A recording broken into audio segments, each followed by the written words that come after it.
Barchaga assalomu alaykum. Yapon tili kanji darslarimiz davom etadi. Bugun sizlar bilan 14-darsimizni boshlaymiz. 14-darsimiz azizlar quyidagi 5 ta kanjini sizlar bilan ko'rib chiqamiz. Bu kanjilar har xil ma'nolarni anglatadi, ya'ni bir xil turga mansub emas. Shuning uchun darsimiz mobaynida tushuntirib o'taman. Demak, tayyor bo'lsangiz darsimizni boshladik. Demak, azizlar, bugun 66-kanjidan 70-kanjigacha bo'lgan kanjilarni sizlar bilan ko'rib chiqamiz. Demak, 66-kanjimiz ko'rinishi mana shunaqa.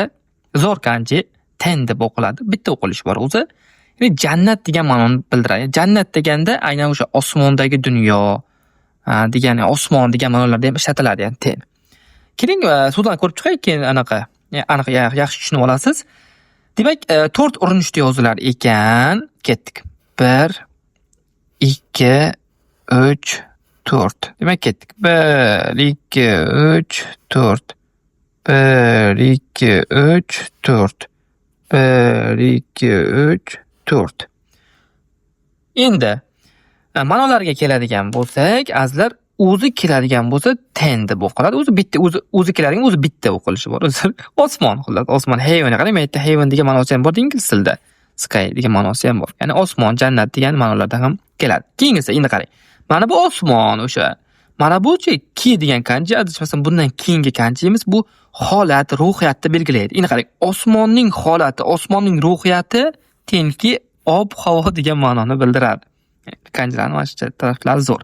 Keyingisi qarang, mana bu osmon, bu davlat, osmondagi davlat, osmondagi dunyo desak ham bo'ladi. Nima?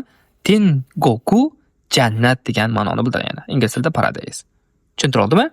Keyingisi mana bu osmon, bu qanaqadir bir iqtidor, talant degani, ya'ni osmondan berilgan talant degan ma'noni bildiradi. Tensai. Tensai bu iqtidor, daholik, genius, talent, ya'ni o'sha, ya'ni bu aytadi-yu, Alloh bergan talant deydi, Alloh bergan iqtidor deydi, ana shu tensai deyiladi. Tushuntirib oldimmi? Demak, mana shu ma'nolarda keladi. Qarang, har qanaqa holatda ham bu kanjimiz osmon, o'sha jannat degan ma'noni nima qilyapti? Saqlab qolyapti. Demak, 67-kanjiga o'tamiz.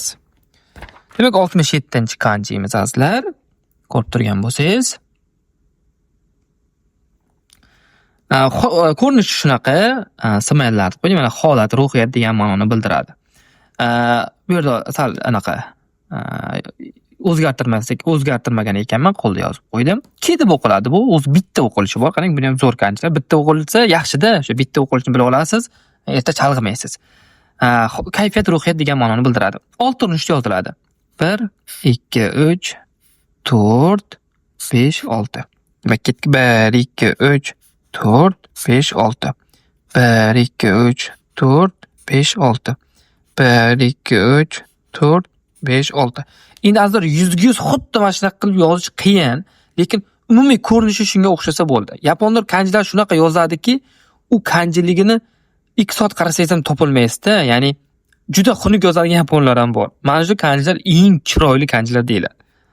Yapon ustozlar kanjilarimda ko'rib yozuving chiroyli deb ko'p maqtashadi. Doim shunaqa bo'lsin. Demak, mana bu kanjilar bilan o'tdik. Ten, osmon, ki holat, ruhiyat, osmon, tenki ob-havo degan ma'noni bildiradi.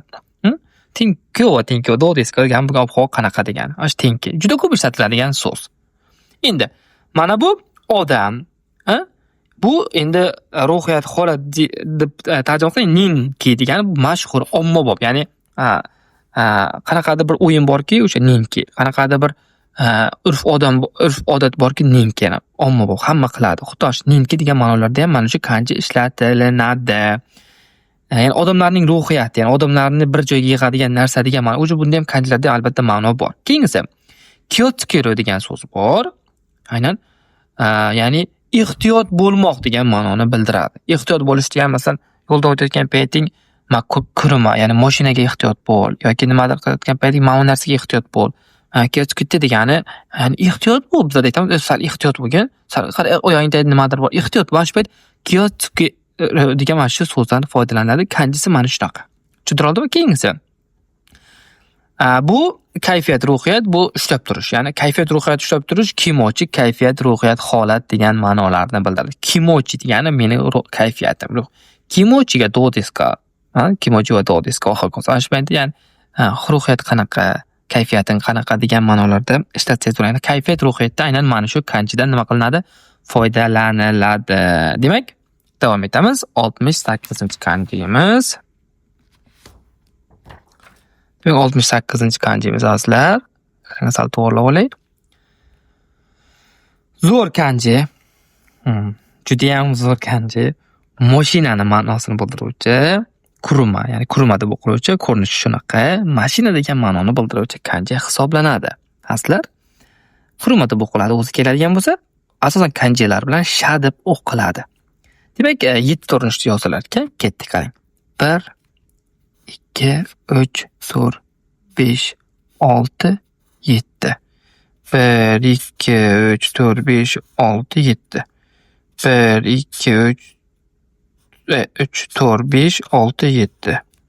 1 2 3 4 5 6 7. 1 2 3 4 5 6 7. To'g'ri esa. Adashmadim. Demak, ma'nolariga keladigan bo'lsak, o'zi keladigan bo'lsa, kuruma mashina degan ma'noni bildiradi. Mana bu elektr. Den degan kanji. Bu endi kanjilar bilan sha deb o'qiladi. Sha, den, sha. Elektr mashina, poyezd. Qarang ma'noni. Ya'ni elektrda yuradigan mashina deb o'qiladi. Keyingiz qarang. Mana bu o'zi degani bu harakatlanuvchi mashina. Jidosha, o'zi harakatlanuvchi mashina, ya'ni avtomobil. Jidosha bor, kuruma bor. Bularda o'ziga yarasha farqi bor. Mashina, avtomobil. Tushuntira oldimmi? Endi, mana bu joy, mashina, o'sha to'xtab turish desa ham bo'ladi. Chusha joy degani bu avtoturargoh, ya'ni parking. Ya'ni Yaponiyada chusha joy deb yozib qo'yadi. Bu yerga nima qilishingiz mumkin? Mashinani to'xtatishingiz mumkin. Ya'ni soatini yozib ham qo'yadi. 1 soatga 100 yen, 200 yen deb. O'sha paytda mana shu kanjidan bilingki, bu chusha joy o'qilishi. Tushuntirami? Kuruma, densha, jidosha, chusha joy. E'tibor bersangiz, hamma joyda ham mashinani ma'nosini nima qilyapti? Saqlab qolyapti. Bu BMW X6. BMW X6. Xudo xolis, mashinani olish nasib qilsin. Demak, mana shunaqa o'qiladi. Asosan kanjilar bilan sha deb o'qiladi, o'zi kelsa kuruma deb o'qiladi. Demak, 69-kanjimiz mana bu yoqda ekan. 69-kanjimiz. Demak, qarang, 69-kanjimiz ham zo'r kanji. Xullas, ko'rinishi shunaqa, mon deb o'qiladi. Eshik ma'nosini bildiradigan kanji hisoblanadi. Darvoza, eshik, katta eshiklarga nisbatan mana shu kanji ishlatiladi. Mon deb o'qiladi, bitta o'qilishi bor ekan. Demak, ko'rinishi 8 urinishda yozilar ekan. Qarang, 1 2 3 4 5 6 7 8. 1 2 3 4 5 6 7 8. 1 2 3 4 5 6 7 8.